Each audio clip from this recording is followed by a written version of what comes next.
入军纪营的第2年，我怀孕了。凡是进过我帐子的士兵，全都争着当这个爹。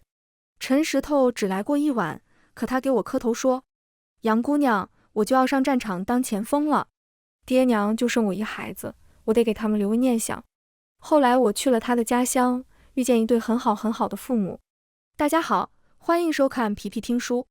军纪营来了3个新女人，管事让我帮忙给他们梳洗打扮一下。干干净净的新人，得让将军先挑选一番，就像大半年前的我们。可惜那一批3个女人，我、迎之和安代，只有迎之入了将军的眼。入了他的眼，就只需要伺候他一个；入不了他的眼，就是军纪营里来来往往的人。他们3个显然也知道这个规矩，最漂亮的那个悄悄塞给我5个铜板。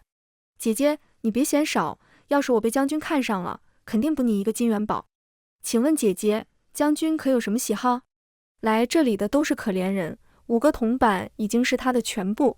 他一双眼睛紧紧盯着我，就像在盯着一份希望。我从怀里拿出一个红色的香囊给他挂上，低语道：“将军喜红色，这个香囊或许能帮你。”他欢欢喜喜地去了，然后被药晕送进了帐子里。他们3个谁也没被将军选中，选不中就得跟我一样沦为普通军妓。大家接客以前都是大姑娘，谁也不愿做这份营生，头一次都是这般被药晕了，等醒来什么都晚了。有人会寻死，可大部分还是好死不如赖活着。那个叫小春的女子没寻死，她只是落着泪对我说：“大妮姐，我答应你的金元宝没有了。”她不知道那个金元宝是我亲手弄没的。将军不喜红，他最讨厌红，因为那是血的颜色。我不能让他被选上，他选上了，迎之就得来这帐子里。大半年前，我们3个是同路被运送到军营的。我姿色平平，青楼不收，军纪一入籍就在南赎深更改，哪怕我不好看，给的钱也跟青楼差不多。我爹就把我卖到了这里。安代是敌国被俘虏的子民，2国的女俘虏在对方那里向来都是这个待遇。没有兵把他当人，尤其战事不顺的时候，他就是一个出气的靶子。只有迎之不同，他在大户人家长大，是老太太看中的大丫鬟，从前也穿金戴银，差一点就能做府里少爷的姨娘。可最后那一点败了，新夫人连出府的体面都没给他，他被卖到了这里。认识的第1天，他就用仅剩的钱跟官兵换了一大块肉，把肉分给我们道：“相逢就是有缘，咱们相互照应着，只要不死，总有以后。”他不仅没死，到的第1晚，他就成了将军的人，到如今更成了将军身边待得最久的人。以前那些女子3个月一到就会被扔回营帐里，可8个月了，迎之还好好的活在将军的帐篷里。他也的确帮了我们很多。8个月，安代已经被折腾的只剩一口气，就连这口气都是迎之送来的肉和药吊着。我说不清对安代是什么感觉，没有他的国家就不会有军纪，或许我爹也只能把我贱卖到哪户有钱人家做烧火丫鬟。可我认识他的时候，他只是个比我还小还瘦的小丫头，我硬不下心肠看他死。人都有亲疏远近，他们俩就是我在这个地方的亲和近。所以那天迎之来找我，求我帮帮他，我照做了。我把那个香囊拿给了小春，作为回报，我得到了一颗药，那是迎之千辛万苦才拿到的。军纪每10天要喝1次避孕的汤药，迎之说吃了这颗药，避孕的药就不管用了。军纪不准怀孕，可若喝着药都能怀，那就是上天有好生意得，便不能打了。只要有兵刃，就放急让有孕的军纪回这个兵的老家，做他的婆娘，把孩子生下来。军纪这个行当，不是像我爹那种完全狠毒的父母，或者家里犯了大罪和俘虏，正常很难找到人。难找也就意味着脱籍难，哪怕有钱也难赎身。但传闻3年前，有一个军纪就是因为怀孕成功的离开了这里。迎之激动地抓着我的手，我们3个总要有一个离开这鬼地方。到时候我把攒的钱都给你，你去一个没人认识你的地方，置田买屋养个胖娃娃，也替我跟安代过一过平常人的人生。3个月后，军医摸着我的脉，把了又把才告诉我：“杨大妮，恭喜你，你有身孕了。”他说这话时，我们就在医帐里，一瞬间，那些躺着的伤兵全都沸腾了。有娃娃了！你是哪号床的婊子？说不定老子还睡过，是老子的种。我看着像6号床的，我上个月刚去过，肯定是我的。大妮，是我啊，老刘，我经常去找你，这孩子你认给我吧。没人嫌这个孩子晦气。军营就是今日见到还是整的，明日也许就没了胳膊没了腿，或者躺下成了一具尸。家里有孩子的就算了，多的是兵无儿无女就来参军，如果死在战场上有一个跟他姓的孩子，逢年过节给他烧点纸也是好的。刚来那1个月，我恨这里每一个人，恨得想找包耗子要毒死所有人。可后来恨着恨着，不用我干什么，有些人就再也回不来了。好一点的后山一个坑，不好的连尸体在哪儿都不知道。慢慢的也就麻木了，不知道该恨谁了。第2天来找我的人就更多了。管事帮我隔了个单帐篷，门口少说10来个人，提着菜，提着鱼，甚至提着猪头来的都有。大家的眼睛都贪婪地看着我的肚子。只有一个叫陈石头的兵什么都没带，他等人都走了，才跪下朝我磕头道：杨姑娘，我就要上战场当前锋了。我家就剩我一个孩子，我得给我爹娘留个念想。求你了，把这个孩子给我吧。我今天空手来，是不想乱花钱，我要把钱都留着，连我的抚恤金一起留给你和孩子。我记得他是唯一一个上了我的床却没睡过我的人。那是2个月前，他被选中进了前锋营。前锋就是第1排的兵，用老兵的话，10个能活2个就算大胜了。他们有最好的伙食，最烈的酒和死后最高的抚恤金，但他们也必须打离死亡最近的仗。那天陈石头喝得醉醺醺的进来，抱着我摸了又摸，摸到最后他自己哭了。我才17，我还没娶老婆，我连女人什么样都不知道。我心一软，抱着他哄道：别哭了，今晚你就能知道了。他看着我，不好意思地红了脸：姑娘，对不起，我刚刚摸了你，我就是太好奇了。你放心，我啥也不干了，再干下去，我爹娘该抽我了。你睡吧，等你睡着了我就走。他父母把他教得真好，好到我再也没在军纪营见过他第2次。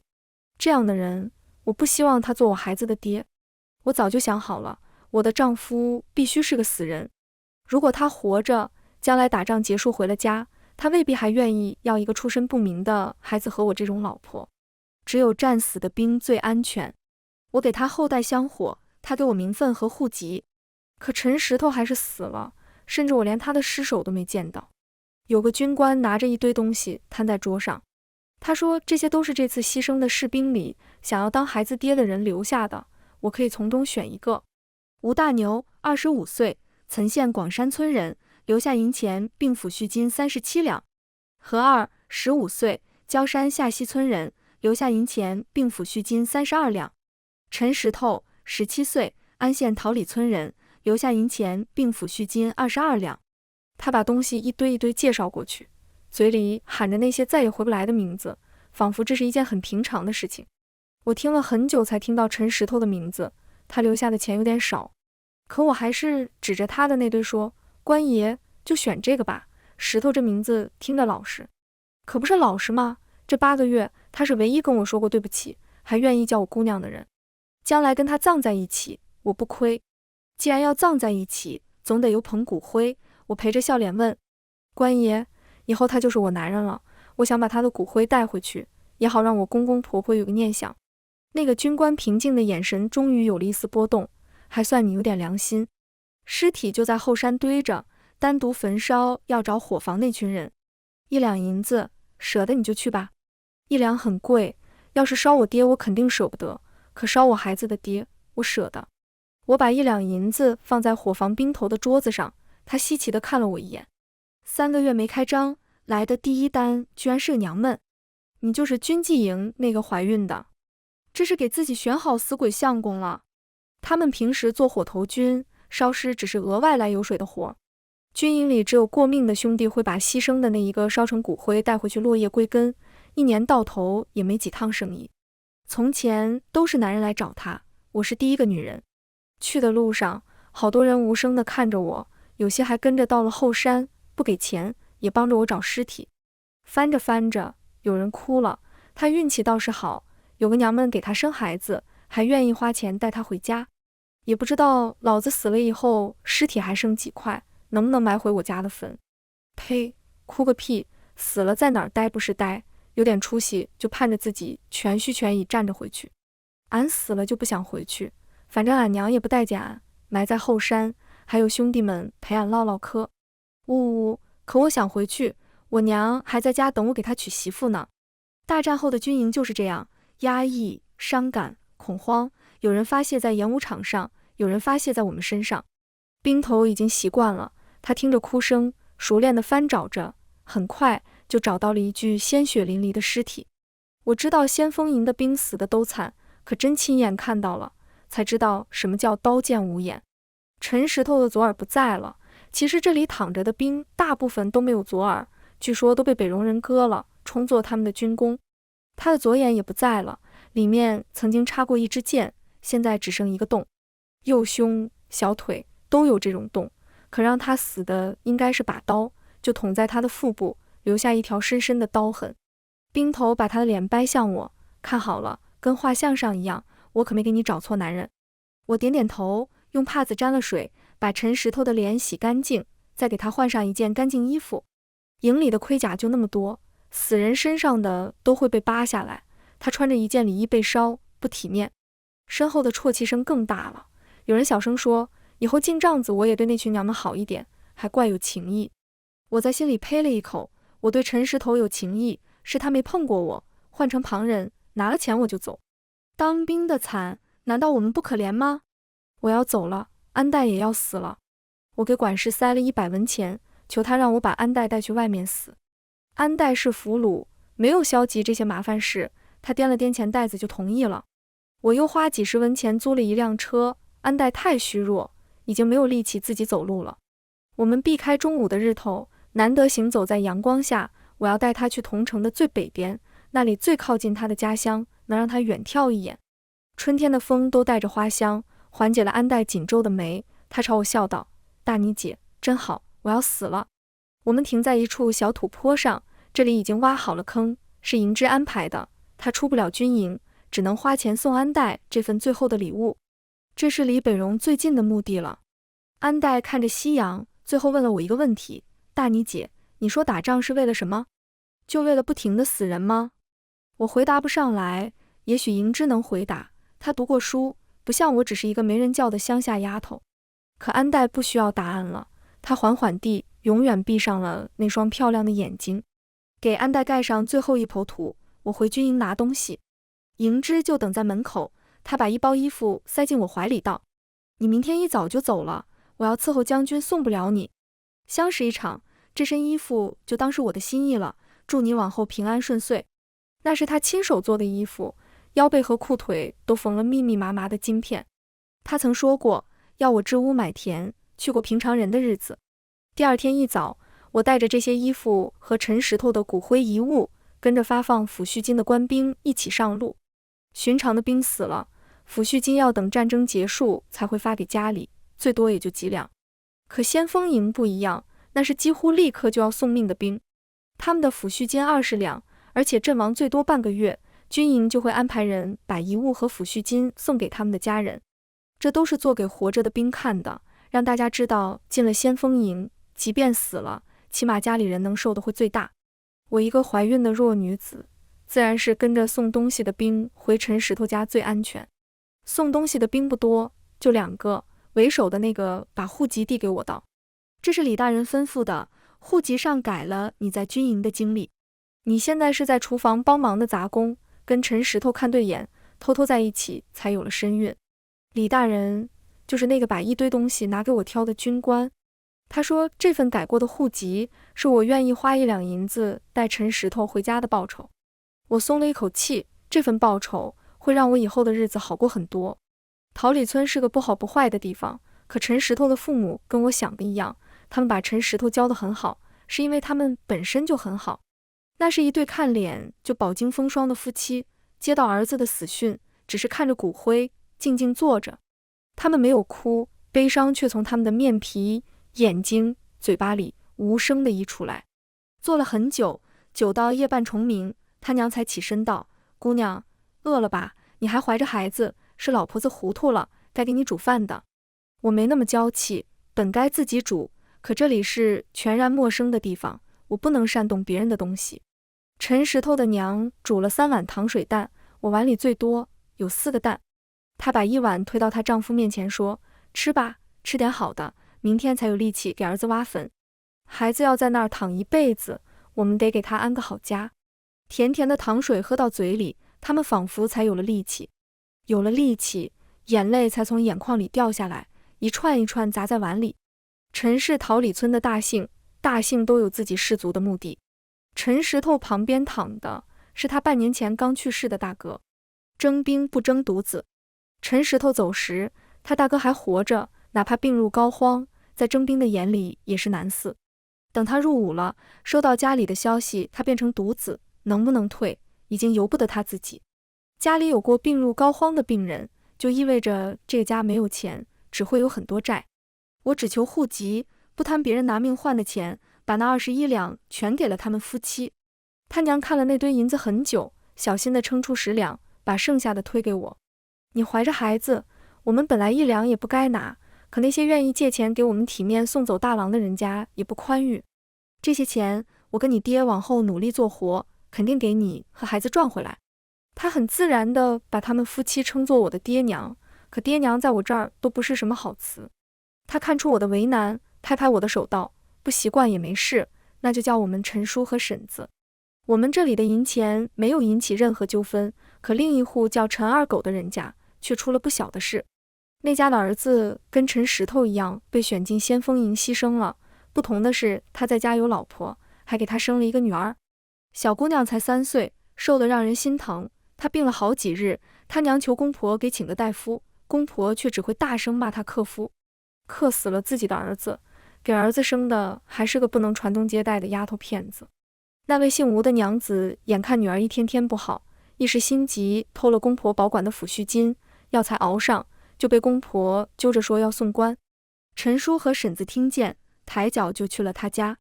我站在院子里，把他们洪亮的声音听得清清楚楚。陈二狗，你闹什么闹？还把你儿媳妇送官？我看衙门到时候先打你板子。那是他男人的买命钱，给他闺女看病不是应该的吗？西丫可是你家老二唯一留下的种了，你就狠心把钱全扣给你家老大。你当心你家老二今晚就来找你。闹着闹着，族长也来了。陈叔大声说：“大伯，这事您得管啊，不然下次征兵可就没人愿意去了。”陈叔跟婶子就是故意那么大声的。农村人家大多一生就是好几个儿子，每回征兵谁去谁不去都要吵翻天。如果自己在战场上送了命，抚恤金全便宜了活着的兄弟，自己的老婆孩子连救命钱都没有，那恐怕父母再逼，下一次也没有人愿意做那个被征走的兵。族长自然懂陈叔在说什么，用足规训了陈二狗一顿，还强制把抚恤金分了吴姐姐一半。事情了结后，婶子看我的眼神更柔和了，她拉着我的手说：“别怕，咱家不这样，以后家里有的就都是你们娘俩的。”我从小没想过什么爱，长大了便贪图所有的暖，一点点也好。营之待我最好，陈石头给的一点尊重也叫我欢喜，可从来没有长辈对我这么柔和过，这份柔和叫我翻来覆去的睡不着。睁眼到半夜，我听见堂屋里有了悉悉索索的动静，婶子他们似乎在找什么，找了一会儿，婶子才对陈叔说：“找到了，这包耗子要你拿去丢了吧，咱2个老的还不能死，这要是死了，他们孤儿寡母的可怎么过？好，我现在就拿去埋了，可不能让大妮不小心碰到，万一她当吃食吃了，那就造孽了。”陈石头求我求得没错，如果我不来，这对好人是真打算去找2个儿子了。我摸了摸尚且平坦的肚子，第一次对这个孩子生了好奇。初时我只把他当作逃离军营的工具，可现在他还未出生就已经救了3条人命。他的来处是我的噩梦，但他好像并不让我难受。盯着我肚子的人变多了。陈二狗家那一闹，很多人知道了，这种特意送回来的抚恤金足足有20两，他们都盼着我肚子里的是女儿，那样他们就能去劝陈叔和婶子过继一个同族的孩子，继承那20两银子。肚子一天一天变大，我也说不好希望他是男是女，但2位老人脸上的笑容实打实的越来越多。生那天我从下午疼到晚上，婶子找了稳婆，孩子一出来，稳婆就可怜地看了我一眼，不敢笑得太大，对他们说：恭喜恭喜，喜得千金，也是天丁进口了。我抬眼去看陈叔婶子，他们没有失望，只是欢喜地抱过婴儿道，小脸皱巴巴的，就跟石头刚出生时一个样。有后了，我们石头有后了。婶子把孩子抱低让我看了一眼，瞧，是个健康的女娃娃，我把她抱走了，你吃碗鸡汤饭就赶紧睡吧，生孩子太费力气了。我看着那个丑丑的却软软乎乎哭成一团的小东西，心里有了答案。我要她做我女儿，要她健康平安的长大，要她比我好千百倍的活着。莹之说让我过平常人的人生，我终于开始琢磨，什么叫平常人的人生？大概就是有一对慈爱的父母，长到年岁，嫁一个和顺的丈夫，再生几个满地乱跑的娃娃。现在女儿我有了，陈石头如果活着，应该是个和顺的丈夫。就剩父母了，好在小时候虽然没有，但如今我有了。陈叔婶子很慈爱，对我们母女都是。那些说女娃娃不算后代，上门想要过继的人，全被他们打了出去。陈叔笑着逗弄我女儿，我们山娘多漂亮，才不是那些人的丑儿子可以比的。将来长大招个赘，依旧可以顶我家的门户。他们说从前给陈石头取名石头，是想让儿子像石头一样结实的长大。既然石头不够结实，那就叫我女儿山娘，一座巍峨的山，总能平安到老。我渐渐成为桃李村一个普通的妇人，日出而作，日入而息。在山娘开口叫我娘那天，也改口叫陈叔和婶子爹娘。在他们含泪而笑的面庞下，我有了自己的小家，享受最平凡的人间烟火。我想那8个月在我长长的人生中只占很小的一点，我也该让噩梦从心里走开了。山娘2岁那年，隔壁搬来一个带着女儿的官夫书生，小孩子正长到需要玩伴的年纪，一个看不住就往人家院子里钻。书生叫郑月，他女儿叫郑月婵，比山娘大1岁，也是坐不住的年纪。山娘钻去他家，他也钻来我家，钻的次数多了，两家也就渐渐熟悉。知道他是个秀才，本来在城里教书，为给妻子治病散尽家财，妻子1年前还是走了。他不想再待在伤心地，就选了我们村暂居，在村头办了个私塾，附近几个村子的孩童若想启蒙，都来他这里。本来我没有做他想，即便都是另一半不在了，他一个秀才，在旁人眼里我也是高攀不上的。可那日我看他在院里拿根小棍教月婵和山娘写字，想起莹之，可惜他没时间教我读书识字。头脑一热，我就上前道：郑夫子，您介意多个我这种年纪的学生吗？他微微赞赏地看我，杨娘子操持家务还不忘进学，做老师的怎可放弃好学的学生？以后每日傍晚你带山娘过来，你们一起学。山娘才2岁，能学什么？不过是她跟月婵在院子里玩着，能给我们孤男寡女避个嫌。她不肯收我束修，作为报答，她去教课时，我就多照顾月婵一些。我教孩子只求他明理开心，便比普通母亲多些耐心。他们玩捏泥巴的游戏，我帮他们和泥；他们问多奇怪的问题，我也用心想了答案回他们。有时候天黑一点，月婵就耍赖皮说要跟山娘睡，不肯回去，磨在我身边说：杨姨，你真好闻，娘都这么好闻吗？小姑娘扑闪着大眼睛，里面全是对娘亲的好奇。她娘走得太早，她是羡慕山娘的，山娘也羡慕她，总是偷偷问我：娘，我爹也像郑夫子那么厉害，收很多学生吗？不止2个孩子，爹娘也喜欢郑月。爹年纪大了，耕田的力气活有我帮着也不轻松，可郑月一个读书人，竟也是能下田的。春种秋收的麦子熟了2茬，他就帮我家辛苦了2茬。娘炖了什么好吃的，就算没有我的，都不会忘了给月婵一份。普通人的默契都在过日子的柴米油盐里。山娘5岁那年，有一天正做着饭，娘拉家常一样对我说：石头走了5年，月婵他娘也走了4年，你们都还年轻，守也守够了，郑家没长辈，我跟你爹就托大做个主，我们2家并一家过吧。这2年很多人都给郑月介绍过好女子，娘敢跟我开口，定是先问过她。娘说完的当天，她教书时就送了我一本诗经，正翻到关雎那一页。君子的脸微红，问我愿不愿做他的淑女。我点头了。日暮晨昏3年，我知道自己是喜欢他的，我想过有夫君的日子。我只是犹豫，若成为夫妻那么亲密的人，该不该告诉他我的过往？我还是没说，山娘只能是陈石头的女儿，爹娘是靠着她活下来的，我不能冒一点风险。可我不说，老天爷却时时开始提醒我，天下没有不透风的墙。成亲是喜事，爹娘和正月一定要带我进城去置办东西。我们牵着山娘和月蝉，在人来人往的铺子里逛了一家又一家。逛到布庄的时候，娘看中一件婚服，硬要让我试试。有个妇人进来帮我穿衣，她压低了声音对我说：“娘子从前进过风月行吧？”我诧异地抬头看她，她却笑道：“别担心，我不会告诉你相公，只是想跟娘子说一句，若以后有难处，我这里有个活计可以给娘子做。”她拿出一个造型怪异的玉，介绍道：“这叫角先生，想必娘子以前见过，都是让房事更有乐趣的东西。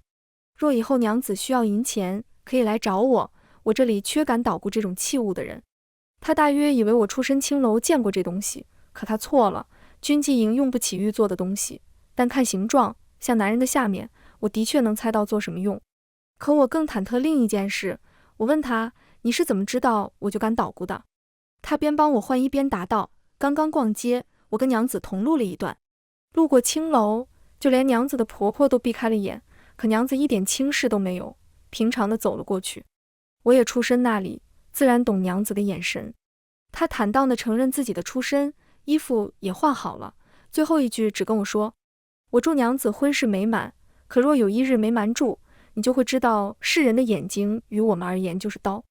若你被那些刀逼得没办法了，记得这里还有份活计等着你。”陌生人轻易看穿了我的过往，就连熟人也重新遇到。小春来了，他跟着村上一个叫赵田的伤兵回家，做了他的婆娘。他见我时，拉着我的手谢了又谢：“大妮姐，你不知道，就因为你把陈石头的骨灰带回家，咱帐子里剩下的人日子都好过了一点。这次放集，莹之姐还帮我们所有人跟将军求情，我们现在集书上写的过往也是厨房杂役了。跟北荣的仗，我们胜了，惨胜，就看整个桃李村只回来赵田一个活着的兵就知道。村里到处都在烧纸，哭声一夜一夜的不停，家家墓地里都多了一个衣冠坟。这样的氛围，我不适合立刻成亲，小春作为活人的家属也不适合到处走动。他也不想走动，他还是怕的，怕别人知道那些过往，只有我这个熟悉的人能让他安心。他激动地跟我聊了很多，聊军纪营里的姐妹后来又死了几个，他们幸运活下来的人被准许跟兵丁回家，好手好脚的兵是不会要他们的，只有伤得严重的兵要，他就跟少了一条胳膊和一只脚的赵田来了这里。我问他：“莹之呢？莹之去了哪里？”他感慨地叹道：“莹之姐可不用你操心。后来也有人进过将军帐子，1-2个月就被踢来我们这里了，只有莹之姐一直留着。她怀孕了，将军都要带她回京城正经纳妾呢。回京城，那是莹之的梦，她实现了，真替她开心。”小春也开心，她笑着对我说：“莹之姐进了将军府，你也要嫁给一个秀才，你们过得越好，我越安心。你连秀才都配得上，赵田也不能嫌弃我。”他说这话时的祝福是真心的，可他拆穿我时的愤怒也是真心的。那天正月请了一个媒婆上门提亲，娘事先准备了我的八字，2张红红的庚帖就要交换的时刻，小春气红了双眼跑进来，他指着我大声道：“郑夫子，你知道他从前是什么人吗？他是个军纪营里爬出来的婊子，你还要娶她吗？”爹娘捂了山娘和月蝉的耳朵，就把他们往里屋里送。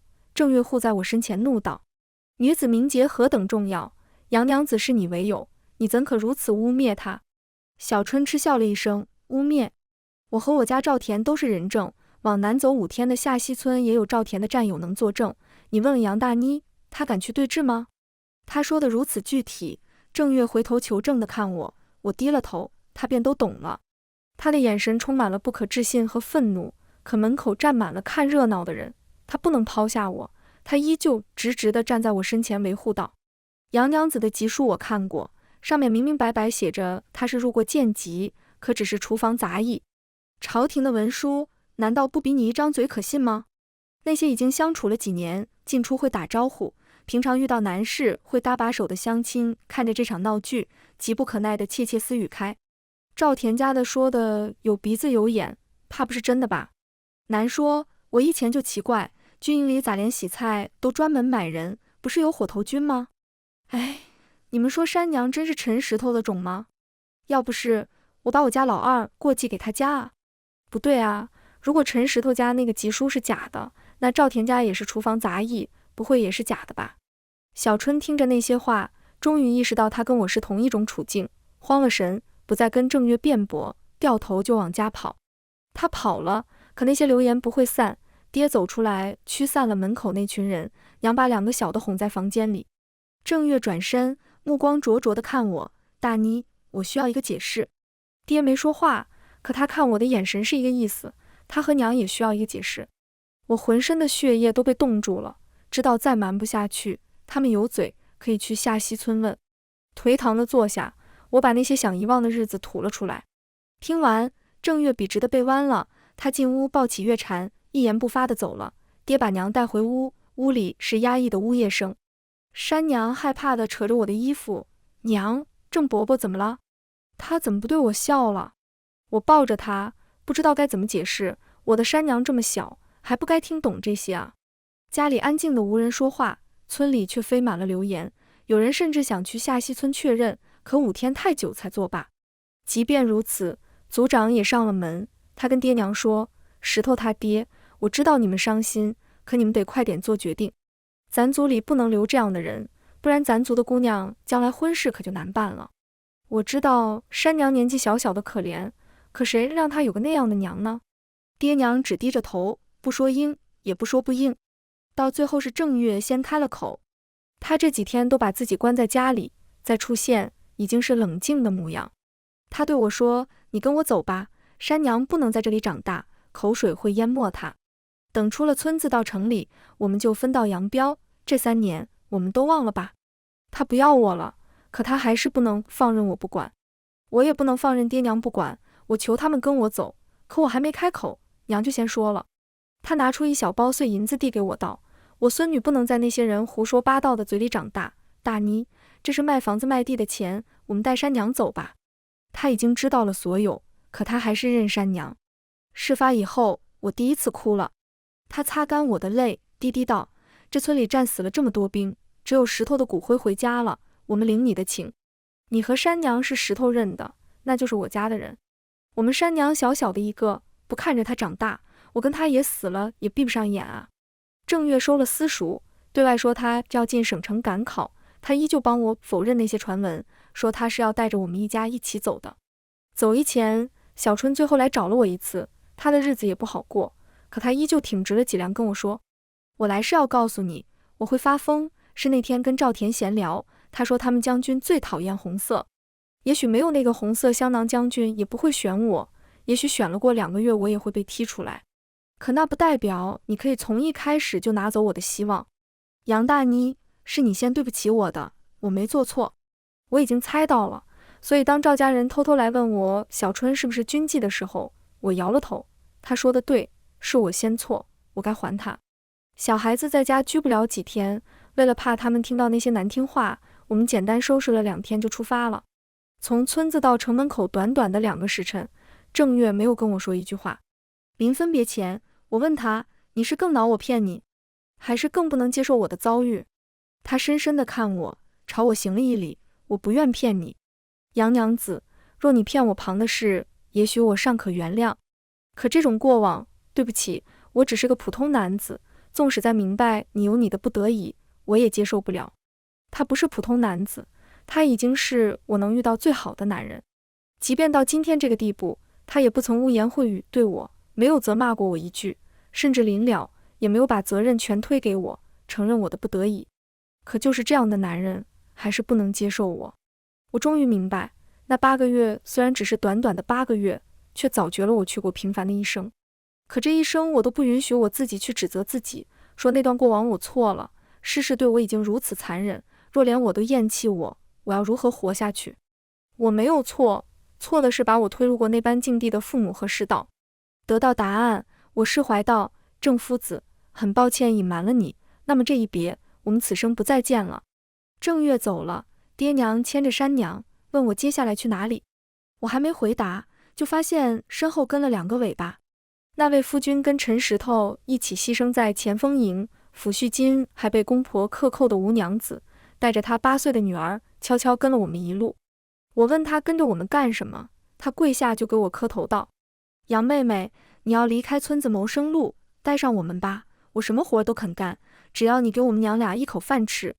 我按住她还想磕的头，跟她分析道：我的名声你也……未等我说完，她就打断道：人活着才能谈名声，不跟着你，我们母女连活路都没有，要名声有什么用？她没夸大。自从战争结束，阵亡的名单传回来，村里跟她一般处境的妇人变多了，里面有家人好的，还是好好对他们，也有很多家人不好的，便刻薄起他们。这么做的人一旦变多，族长也约束不了。吴娘子的公婆记恨她当时闹出事，趁机对他们更差，那点抚恤金过了5年本就不剩多少，还全被抢走了。山娘有时也跟她女儿戏丫玩，我便偷偷接济过他们很多顿饭。吴娘子是个很老实本分的人，记救过第1次，那索性救到底。我大手一挥：好，既然你信我，那就一起走，我总不会让你们饿死。娘看着他们母子可怜的样子，也没有反对，只再一次问道：就算走，也得有个方向，我们以后怎么谋生？桃李村的那些口舌让我想通了，我的情况比青楼女子还不如。青楼的客大都是本地，从良了远远避去外地就好。可军营的兵来自5湖4海，无论我逃到哪里，也许有一日都会有人站在我面前说：哎，我认得你，你是那个6号床。就算为了山娘，我也不能再逃了。我不能让她对我的过往无知无觉，到时候被人当头一棒，人生整个乱套。我需要一点一点让她明白我经历过什么。可光让她明白接受是没有用的，尽管我不怪自己，世俗也会对我的女儿苛刻。刚刚我对正月的道歉真心诚意，是我从前天真，忘了这也会影响月产。莹之说过，如果出身低微，那就去求钱合权，有了其中一样，世上起码1多半的人不敢再看轻你。我要留给山娘很多钱，既然无法平凡，那就住在漂亮宽大的房子里，让那些平凡人想骂也骂不到。租赁房子安顿好其他人，我去那家不装找了曾说要给我活计的那个妇人。其他营生只要我的经历被翻出来，我就要面临指责和困难，只有这份活，他不需要那些所谓的干净。那位妇人见到我并不惊讶，可仍然叹息道：其实我不希望你来找我，但我也知道你11、8、9要来找我。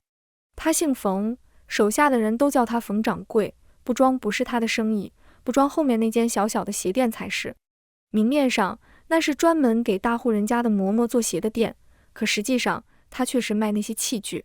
嬷嬷们替女主子把要求写在纸条上，冯掌柜按要求把器具准备好，下一次塞在鞋子里，让他们一起带回去，柜台上留下的就会是2分钱。我不解道：只做女子生意，不做男人的吗？冯掌柜笑了笑：你还是对这世道了解太少。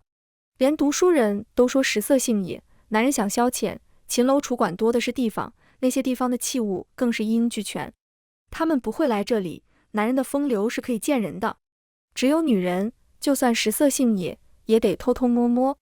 他的笑里有讽刺，显然他一点都不鄙视那些主顾，只觉得大家都可怜。聊完这个题外话，他问我道：我这里有2种活计，一种是在铺子里卖器物，一种是去老师傅那里学做器物，你想选哪种？我回道：若我2种都想去，行吗？冯掌柜答应了，我便先从给老师傅当学徒做起。学的第一课就是认识这些五花八门的器物。冯掌柜的鞋店虽然只卖给女人，可他的作坊却也供货给秦楼楚馆，这里男女的器具都有。脚先生、托子、相思套、硫磺圈、白绫带子、玄玉环，每一样都让人大开眼界，可看到冕绫的时候，我仍旧惊呆了。他竟能在男人那处自己动。一瞬间，我想起了很多事，激动地问师傅：他既然能自己动，那是不是也能让男人不再找女人，把他当女人使？师傅摇摇头，他就小小的一个，跟人怎么同？男人又不是傻子。我不死心道：那就不能做个跟人一样大的器物来代替女人吗？师傅笑了：我做这行反正没见过，你要有能耐，等出师了你自己做。他似乎在笑话我，可我的确生了做一做的心思。既然想要自己做一个新东西，就得认真学老东西。我比任何一个学徒学的都用心。1年后，我已经从做器物到卖器物都成了熟手。可我发现一个问题，这一行无论是赚男人钱还是女人钱，都只赚有钱人的钱。冯掌柜耐心教我，自然是赚有钱人的钱，不说普通百姓舍不舍得花大价钱来买，就算舍得，那他们也得先知道有这东西。的确是这样，这些器物为了触感，几乎都是用玉和金桃做的，价格不菲。有钱人家里代代有人用，女儿的陪嫁里都会陪洞房8件套，所以他们都知道这东西。普通人买不起，也不知道。可有钱人再有钱，那也没有千千万万普通人加起来钱多。商人赚钱，不就该往钱更多的地方去吗？在作坊和城里跑了一段时间，我渐渐有了主意，拿着银枝当初留给我的金子，我找上了冯掌柜。他瞟了我一眼，你想入股？我摇摇头，不，我是想邀请你入股，冯姐姐，我们谈笔买卖吧。你现有的店铺我不要，我只要你的作坊按我的要求生产，给我供货。同时，你背后的那座靠山也给我靠一靠。赚了钱，我分你50%利。这是偏门，冯掌柜能安安稳稳做这么多年，必有他的门道，我想借用。而且他是个好人，那日他叫住我，就是想给跟他同样境遇的人多一个选择。他的店里不止我一个命运坎坷的人。冯掌柜笑了，50%利，你倒是大方，可不要我的店，你打算怎么卖呢？我嘿嘿笑道，保密，您且等着瞧吧，我保准不抢您的客，我卖给另外一批人。冯掌柜说过食色性也，可他也只看到高门大户里的色，他或者这行倒没想过，普通人也是人，也有色。就像青楼，普通男人去不起，可他们会去找暗娼。我也去找暗娼，我先敲响的是一个妇人的门，她叫巧姑，是个有趣的暗娼。旁人做这行遮遮掩掩，恨不得不敢走在大白天，可她天生一张巧嘴，偏爱到处晃荡。这张嘴能哄男人，她年近30了，还是有客人。这张嘴也能哄女人，满城有多少暗娼，恐怕她比捕快还清楚。我带着器具上门，她看着那些形状各异的东西，调笑道：小娘子这是想让我买东西？那你可找错人了，姐姐我要是有钱买这些，还用干这个吗？她的院子小小的，有2间房，最里面那间隐隐传出咳声，我知道那是她生病的儿子。我也笑道：巧姑姐姐，你想赚钱吗？我把这批货放在你这儿，不收你1分钱，等你卖出去了，你再给我钱。只要你卖1份，我就给你2文钱。他的眼睛微微睁大，变了语调，当真？卖1份你就给我2文钱？我点点头，当真，你还可以找其他人一起卖，我不管你们怎么分，反正1份我给你2文。暗娼接待的都是3教9流，接一个也只能赚10几20文钱，2文积少成多，对他们是不小的进项。我给他们的货不是冯掌柜店里那些精细玩意儿，而是改良了，用粗陶做，成本只有原来的1成，售价自然也只有原本的1成。愿意花钱找暗娼的男人，正好付得起这个价钱。不过3个月，巧姑交过来的订单就让作坊的师傅学徒都忙得冒了烟。男人们喝酒吹牛，最爱聊这些，有1个人用过，就会有3个人心动，可大部分人是不敢去找暗娼的，他们只能抓着脑袋，又好奇又着急。我知道我开店的时机到了，作坊的老师傅却对着我直作揖：杨娘子，杨老板，我知道你厉害，可这订单再来，全方就是不吃饭不睡觉也赶不出来啊。我胸有成竹道：有钱赚还怕找不到人？你等着，我立马给你招学徒。我把全城的暗娼都收了，一部分送去作坊做工，一部分送去冯掌柜那里培训，培训好就去做我新店的柜台娘子，负责卖器具。巧姑看着我递过去的工钱，确认了又确认：杨老板，你是说你要招我们做工，给我们一口长远饭吃？我重重在他手上拍了一下：是，你没做梦，以后只要我不倒，就有你们一口饭吃。他哭了，很多人都哭了，他们结成队，在工房的后院给我磕头。我没有避让，因为我叫吴娘子带着山娘躲在旁边看，我要慢慢让她知道她娘在做什么样的事情。山娘看呆了，她抱着我的腰欢喜：娘，那些婶婶都好感激你你真厉害。我的店自然不会开在闹市，只是寻常的街巷，还要挑最尾巷不起眼的位置。可全城的暗娼都没了，那些需要的男人就会更需要，他们自己会摸到地方。他们摸到了，他们的朋友也就摸到了。男人脸皮厚，挑街上人最少的时候进来买也没什么。女子可就脸皮薄很多。高门大户里有长久不得丈夫喜爱，或者守节守寡的女子需要，民间数量也不少。他们不敢自己进来，甚至还催生了一些二道贩子。这些脸皮不那么薄的妇人进店，大量的买回家，再分给那些羞答答的姑娘娘子。等我再一次需要人手的时候，吴娘子怯举起了手，杨妹妹，其实那个活我也能干的。我细细打量她，确认道，你确定吗？不要勉强自己，那不是脸皮薄的女子能干的。她用力的点头，能的，我都在你家白吃白喝这么久了，我脸皮不薄的。她没有白吃白喝，她帮我操持家里，照顾爹娘和女儿，替我省了很多心。可她觉得这些只是寻常事，不算她自己赚钱，还是不安心。好在爹娘身体还硬朗，他们能照顾家里，既然吴娘子想自力更生，我自会帮她。她刚去时的确连看那些器物都不敢，可做着也能脸不红心不跳地，边跟人聊天边搓出一个脚先生。等她做熟了，她又来找我，期待地问我，既然我能做，那村里那些活不下去的妇人是不是也能做？她跟几个同她一样丧夫又被婆家搓磨的同村偶尔还会联系，她想拉他们一把。可我不能，这行的盈利是有限的，它不像粮食衣服，满大街的人都需要。一座城有一城人买已是极限，我们待的江城就这么大，而战场师夫的人太多，我用不完就只能从这座城走出去，走到很多座城。我再一次感谢正月，是他为我开蒙读书，让我知道村落以外天地有多大。想走出去，最近当然是隔壁山城。我去找冯掌柜，问他有没有门路。他几乎是审视地看我，杨妹妹，你告诉姐姐，你的野心到底有多大？我指了指外面的天，就跟他一样大。姐姐，你想陪我闯一闯吗？他问我，以后招人还是这么招吗？我颔首，只要有我在，一辈子都这么招。他笑了，好，那姐姐就豁出去陪你闯一闯。他的根基在本城，邻城没有那么熟，我们要让的利也就更多，我又让出去2成，可好处是对方不干预怎么用人经营。一样画葫芦，我把那里愿意的暗娼也都收了。山城参军的人没我们多，那些在战场失去丈夫又不被家族所容的妇人，只要肯干，我都给了活计。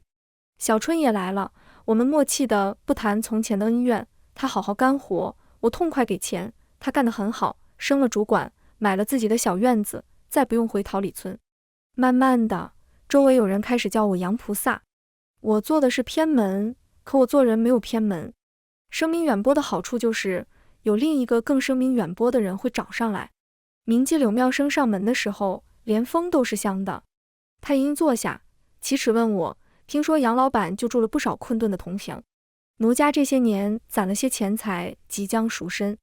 山城是我的家乡，不知杨老板这里有什么是我能做的？我知道，我做更多事的机会来了。柳妙生出身江南最有名的绣丸院，他善画，他的画曾一付千金。我拿出那具倾尽了我心血的人偶器具，它跟正常女人等高，全身由牛皮做成，那牛皮被我磨成最接近皮肤的颜色，里面填了柔软的棉花，抱起来有6分活人的手感。尤其是男女交媾的地方，我在里面做足了能刺激男人的花样。我从没放弃过我的设想，我要做一个能代替女人的器具。这个器具我叫它画天仙。画天仙还缺少一个香艳的卖点，柳妙生来了，这份香艳也就来了。我要柳妙生用他的画笔给这些器具画上风情各异的脸，再给他们搭配合适的衣服。江南第1名计划的脸，从没人见过的仿人人偶结合在一起，没有公子哥会不好奇。普通老百姓的钱我要赚，那些有钱人的钱我也要从青楼手里分一杯羹。而且这次我不打算再给背后的人分利。我一直知道冯掌柜背后的人恐怕还经营着青楼，这些东西都是不分家的。可接下来我是打算跟青楼对着干的。冯掌柜蹙着眉劝我，我知道你对烟花一地恨意入骨，我又何尝不是？可光靠你我是斗不过他们的。现在这样，我们起码还能给那些干不动的姐妹留条出路。我笑了笑，您误会了，我知道自己几斤几两，可没打算硬碰，我只是想换个靠山了。有了这2年的盈利账本和华天仙，我终于攒够筹码上京去找银枝了。京城比我见过的任何一座城都更大更繁华，繁华的让人憧憬。若我能把货卖到这里，那该是怎样的财富？将军府门口的石狮子很威严，威严的我这种人只能看一眼，然后躬身从侧门的小道进去。我低着头走了许久，才走到银枝的院子。她还是那么漂亮，离开西北的风沙，皮肤甚至更细嫩雪白。她拉着我的手，围着我看了一圈又一圈，似乎不敢相信我变成了如今的样子。我淡笑道：对不起，让你失望了，我没过上你希望的那种平凡日子。她一下红了眼睛，难得骂脏话道：去他娘的平凡日子！是我从前小瞧了你，以为在乡下安度一生对你最好。要知道你有这份本事，我只会让你早早就出来闯。姐妹久别重逢，我们有说不完的话，说我的山娘和生意，说她的儿子和她在将军府好过与不好过的日子。说到最后，我把带来的账本和华天仙交给她，跟她说了我的所求。我想用往后赚钱的5分利来换一份将军府的庇佑。银枝仔细翻了账册，用力地抱住我：大妮，你真给我长脸，你做的这样好，将来做大了也是我在将军面前的脸面，是我的依仗。我的小妹妹，你长大了。其实没有那么好，现在赚的钱没有银枝，我攀不上将军府这根高枝，可将来我一定会做到跟他互为依仗。我带着将军府的令牌和一个老仆回了江城，在江城最大的青楼不远处也买了一座楼。开业的当天，柳妙生当街作画，再从一块红布里揭出华天仙，赚足了声势和噱头，华仙楼一夕名动西北。起初那些青楼觉得没什么，我又不卖活人，抢不了他们多少生意。可我开始从源头跟他们抢女孩，他们买人花多少钱，我就花多少钱。女孩子卖去他们那里是被糟蹋，卖来我这里却只是做工学画而已。只要不是心理扭曲的父母，哪怕他们不爱自己的女儿，钱是一样的，送到我这里总是好一点。从前我做的是把已经滚过泥塘的拉上来，或者把在泥塘里滚不下去的安置好。可我一直更想做的是让滚入泥塘的人越少越好。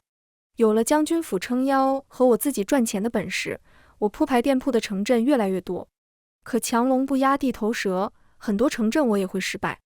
我知道，只要朝廷和律法还允许青楼存在，只要人还有欲望，这世间的泥塘就不会干涸，那么就总有人会滚下去。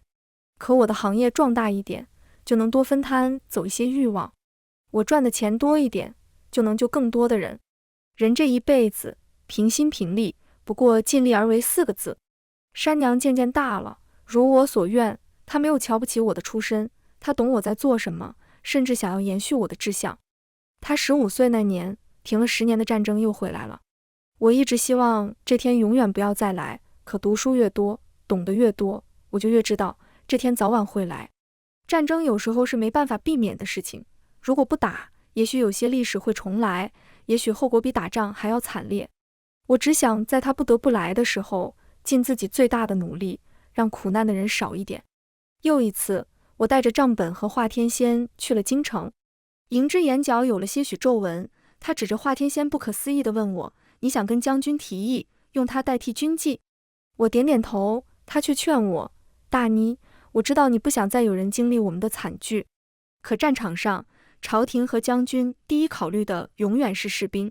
人偶到底不是人，他们不会愿意为了区区几百个女子不受害，就把更能鼓舞士气的军纪换成人偶。我自然知道这件事不可能靠同情就办成，要办成就必须是利益。我把早就准备好的手书递给他，上面写满了这些年我一点一点琢磨出来能说服朝廷的理由。其一，大部分军纪是要花钱买的，军营还得给他们饭吃，我的华天仙却只打算收成本价，便宜很多。其二，华天仙不是人，不需要管理，军营能采购的数量就多，可以缓解更多士兵。其三，华天仙的材质是猪皮或牛皮，里面填充的是棉花，物资困难的时候，他们就可以充当物资用。其次，也是最重要的一点，军纪会生病，还是会传染的病。往往军医发现的时候，很多士兵已经染上了。花柳病最是难治，会死人。用化天仙代替活人，就能最大程度避免士兵染病，保留兵力。迎之看过手书，沉默了很久，他说：傻大妮，这手书写得很好，可你要知道，若是出问题，将军一定会追究你。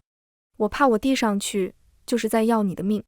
我起身，坐到他的腿边，像从前那条路上一样，蹭在他的身旁，轻笑着问他：迎之姐，如果时光能回头，当年那条通往军营的路上，你祈求过有人来救我们吗？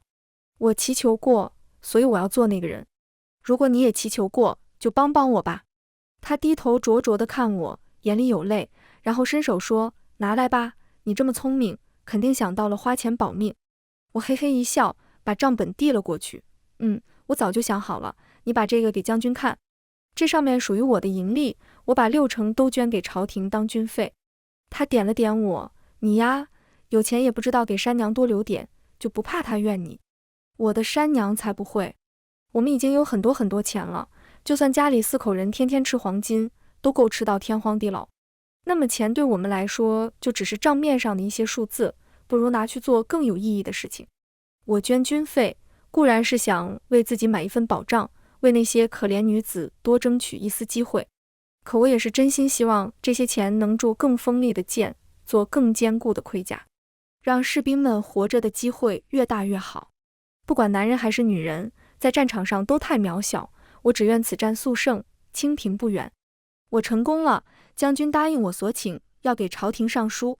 他第一次见了我们这种门客，从前只能见将军府的主管。那是个满脸坚毅的中年男子，他比迎之大10岁，久经沙场，气势逼人。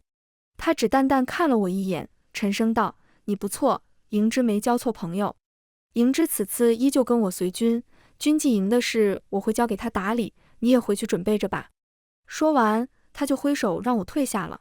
我诧异地去找迎之求证，战场凶险，将军从不带家眷从军，才有了你的机会，你怎地都成了家眷还要去？他嗔怪地看了我一眼，你也知道会给别人机会啊，将军府都10几年没进过新人了，要是再来一个，我都年老色衰了，可争不过。还多亏了你，我才有借口说要随军。我知道那不是借口，迎之是个多怕累又多怕疼的人，我最知道，他拼了命的想回京城，就是要舒舒服服的过一生。他此去是为了帮我，大约是被我的眼神看得受不了，他正了面色叹息道：你我都是从那般境遇走过来的，我时常会梦到安代，想他若活着该是什么样。你想为那些女子尽一份心，我就不能吗？大妮，我们都知道战场是什么样，只有化天仙不够，加上我，才能让受害的女子变得最少。别墨迹了，快回西北去准备你的货和钱吧。回去的路上，我不要命的骑马飞奔，只求把东西早一点交给将军府。钱即将没有了，可我的心是热的。世事悠长，人生的磨难层出不穷，可这一路上有迎之，有冯掌柜，有柳妙生，还会有更多人与我同行。此生不亏。全文完，皮皮听书，感谢您的观看，每天上新精彩小说，喜欢就订阅吧。